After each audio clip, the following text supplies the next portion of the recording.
3 minute میں تینوں پیغام مکمل ہو جائے گا۔ اللہ جزائے خیر دے کہ جو جس حال میں بیٹھا ہے ایسا لگتا ہے کہ گڑ گیا، لگتا ہے کہ پرندہ سر پر بیٹھا ہوا ہے۔ واہ کیا تاریخ ہے! رات کے 12 بجے کے بعد کا جلسہ، سمجھ میں نہیں آ رہا کہ دن کا جلسہ ہے یا رات کا جلسہ۔ لوگ کیا کہیں گے؟ تقریر کرنے والا ڈبل پاگل ہے، سننے والا ہاتھ بھی دھیان سے سنیے گا، تیزی کے ساتھ نکل جائے گا۔ رات کا سناٹا، لڑکا لڑکی کے کمرے میں آیا تو لڑکی نے کہا کیوں آئے؟ منہ کالا زنا کر رہے، لڑکے سے زیادہ لڑکی نہیں ہے، اب باہر ذرا دیکھ کر کے آؤ کوئی جاگ تو نہیں رہا۔ لڑکا ایک بار گیا واپس آیا، سب سوئے کوئی جاگ نہیں رہا۔ پھر لڑکی نے بھیجا کہ دوبارہ جاؤ، پھر دیکھ کر کے آیا سب سو رہے کوئی جاگ نہیں رہا۔ پھر تیسری بار بھیجا، لڑکا جب آ کر کے بولا سب سو رہے کوئی جاگ نہیں رہا، تو لڑکی نے کہا رے عقل کے ٹور، عقل کے یتیم، خدا کے بارے میں تمہارا کیا خیال؟ اس کے پیر کے نیچے سے زمین کہ خدا تو جاگ رہا ہے، کہ جب وہ جاگ رہا تو میں گناہ کیسے کر سکتا؟ جو لڑکا زنا کے ارادے سے آیا تھا وہ تائب ہو کر کے چلا گیا۔ شادی شدہ عورت پر تمہارا لڑکا عاشق ہو گیا، اس عورت نے جان بچانے کے لیے کہا کہ اگر مجھ سے نکاح کرنا چاہتے ہو تو ایک چلہ حضرت عمر کے پیچھے تکبیر اولیٰ کے ساتھ نماز پڑھنی پڑے گی۔ اب لڑکا اس لڑکی کے عشق میں پہلی سب سے حضرت عمر کے پیچھے نماز پڑھا۔ حضرت عمر نے سلام پھیر کر کے کہا کہ یہ نیا نیا حضور مولا کا عاشق نہیں ہے، لیلا کا۔ تو حضرت عمر نے کہا کہ اگر یہ دل سے نماز پڑھے گا تو ضرور انقلاب آئے گا۔ جب ایک چلہ پورا ہوا اس لڑکی نے خبر بھیجا، اس نے کہا کہ مجھے تجھ سے کوئی مطلب نہیں، میں تجھے پہچانتا نہیں، نماز شروع کرنے سے پہلے میں تم پر عاشق تھا، نماز ادھر چلہ پوری ہوئی ہے، نماز چلہ پوری ہوئی ہے، میں مولا کا عاشق ہو گیا ہوں۔ آگے آگے لڑکی، پیچھے پیچھے لڑکا۔ تو لڑکی نے پوچھا جان نہ پہچان کہاں سے آئے مہمان؟ میں تم پر عاشق۔ سبحان، مجھ پر کیا عاشق ہو؟ میرے پیچھے جو میری بہن آ رہی ہے مجھ سے زیادہ خوبصورت ہے، اگر عاشق ہونا تو اس پر عاشق ہو جاؤ۔ تو لڑکا اس کو چھوڑ کر کے ادھر تاک جھانک کرنے لگا۔ لڑکی نے 2 تماچا دے کر کے دونوں گال لال کہا تو سچا عاشق نہیں ہے، جھوٹا عاشق ہے۔ ہاتھ اٹھائیے، وعدہ کیجیے، بہو تو پردے میں ہوگی، بیٹی پردے سے باہر۔ ہاتھ اٹھا دیجیے انشاءاللہ۔ ابھی تو دماد نہیں، ایک ہاتھ کیا دونوں ہاتھ اٹھا دیتے۔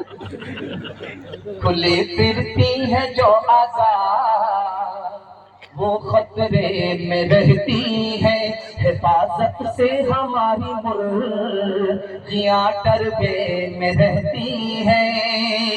کھلی پھرتی ہے جو آزاد وہ خطرے میں رہتی ہے، حفاظت سے ہماری مرغیاں ڈربے میں رہتی ہے۔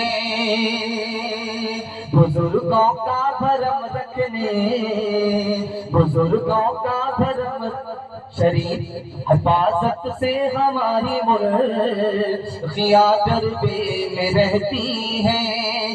ہمیشہ خاندانیوں رتے پردے میں رہتی ہیں۔ کھلا ایک آسماں پہ ان کو اڑنے کے لیے مولا،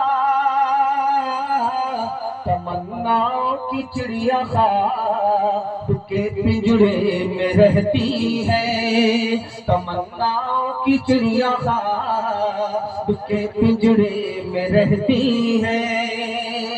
میاں بیوی کے حوالے سے آخری پیغام، سہمت تمام 3 منٹ کا پیغام آپ کی خدمت کو رکھنے کے لیے جا رہا ہوں، عورتوں اور مردوں کا کردار دکھانے کے لیے جا رہا ہوں کہ یہ بغل میں پنڈال ہے۔ میں جلدی جلدی آپ کو عورتوں کا پیغام اس لیے سنا رہا ہوں کہ ان کو برا لگے ادھر سے گالی سننے کو ملے، اس لیے بہت رفتار کے ساتھ آپ کو سنا رہا ہوں۔ اس پنڈال میں سب سے اچھی عورت کون ہے، سب سے بری عورت کون ہے؟ اللہ آپ کے علم میں اضافہ فرمائے، میرے مطالعہ کو۔ گھر میں مصیبت ہے تو کیا کہتی ہے کہ میرے گھر میں مصیبت ہے تو کیا فرق پڑتا ہے؟ سب کے گھر میں مصیبت ہے، دنیا کی سب سے اچھی عورت ہے۔ گھر میں راحت ہے، گھر میں آرام ہے، نہ خدا کا شکر ہے نہ شوہر کی تعریف ہے. ایک دن مصیبت کو کیا دیکھا کہ سر پر آسمان کو اٹھا لیا, شوہر کو تانا مار رہی ہے کہ تم سے بہتر تو میرے باپ کا گھر تھا, میرے بھائی کا گھر تھا, دنیا کی سب سے بری ہوئی. ایک قاضی صاحب تھے مکہ میں, ان کا نام تھا قاضی مطلب بن محمد. بیوہ عورت سے نکاح کیا تھا, 4 بار بیوہ ہو چکی, 5ویں بار قاضی صاحب کے گلے پڑے. جب قاضی صاحب انتقال کرنے لگے, پاؤں پھیلا دیا, تو یہ سرہانے میں بیٹھ کر کے رونے لگے. تو قاضی صاحب نے کہا مرنا ہم کو ہے, تم کیوں رو؟ کہا کہ میں تو 4 بار سے بیوہ ہو چکی, اب آپ بھی چھوڑ کر کے جا رہے تو مجھ کو کس کے بھروسے چھوڑ کر کے جا رہے, کسی چھٹے بد نصیب کے حوالے. شوہر خوبصورت نہیں ہے, بدصورت ہے. بیوی خوبصورت ہے. بیوی نے شوہر سے کہا کہ تم بھی جنتی ہو, میں بھی جنتی ہوں. تو شوہر نے کہا بیوقوف مت بناؤ, جنتی ہونے کا پتہ مرنے کے بعد چلے گا, تم مرنے کے بعد مرنے سے پہلے کیسے بتا سکتی ہو؟ کہ قرآن سے بتا رہا ہوں, قرآن سے بتا رہی ہوں کہ تم بھی جنتی ہو, میں بھی جنتی ہوں. تو شوہر نے کہا وہ کیسے؟ کہا کہ تم بدصورت ہو, تم کو خوبصورت بیوی دی, تم کیا کہتے ہو اللہ کا کرم ہے, میں اس لائق نہیں تھا, اس نے اتنی خوبصورت بیوی دے دیا, تم شکر کرو. اور میں خوبصورت ہوں, تم بدصورت ہو. جب میں تمہارا چہرہ دیکھتی ہوں تو خدا سے کہتی ہوں کہ خدا نے میرے مقدر میں اسی کو لکھا تھا. میں صبر کرتی ہوں, تم شکر کرتے ہو. اور جنت کا دروازہ 2 آدمی کے لیے کھلے گا, جو راحت میں شکر کرے گا, مصیبت میں صبر کرے گا. ہاتھ اٹھائیے والا کیجیے, ماں باپ کی پسند سے رشتہ کریں گے, ہاتھ اٹھا دیجیے انشاءاللہ. بہن سے زیادہ سالی پر مہربان ہوں گے, ہاتھ اٹھائیے انشاءاللہ. لبوں پہ پیاس کی شدت ضرور رہتی ہے, پرائے جام پہ نیت ضرور رہتی ہے. ہزار عشق کے سامان لے لیے جائے, ہزار عشق کے سامان لے لیے جائے, ان عورتوں کو شکایت